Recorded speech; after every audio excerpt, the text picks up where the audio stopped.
جس نے سکھ میں شکر ادا کیا اس نے دکھ میں رب کو اپنے قریب پایا۔ میں گناہ ایسے کرتا ہوں جیسے وہ دیکھ ہی نہیں رہا، اور وہ غفور ایسے معاف کرتا ہے جیسے اس نے دیکھا ہی نہیں۔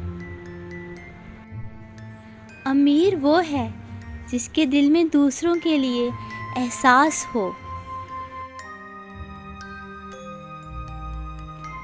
کامیابی، اس رنگ برنگی دنیا میں خود کو اللہ تعالیٰ کے رنگ میں ڈھال لینا اصل کامیابی ہے۔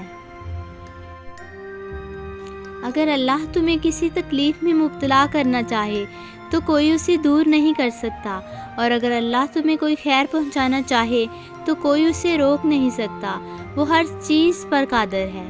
سورۃ الانعام۔ جب امید اللہ سے جڑی ہو تو ٹوٹنے کا امکان نہیں ہوتا۔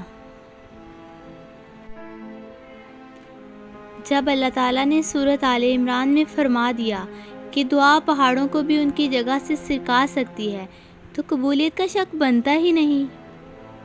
اللہ تعالیٰ نے فرمایا جو محمد صلی اللہ علیہ وآلہ وسلم کا نہیں وہ میرا نہیں۔ تحیت اللہ پاک کی لاڈلی عبادت ہے۔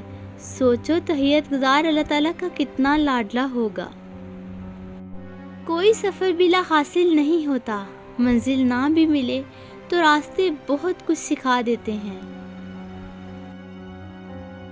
بہت سارا پیار اور بہت ساری دعائیں سننے والوں کے لیے۔ اللہ حافظ۔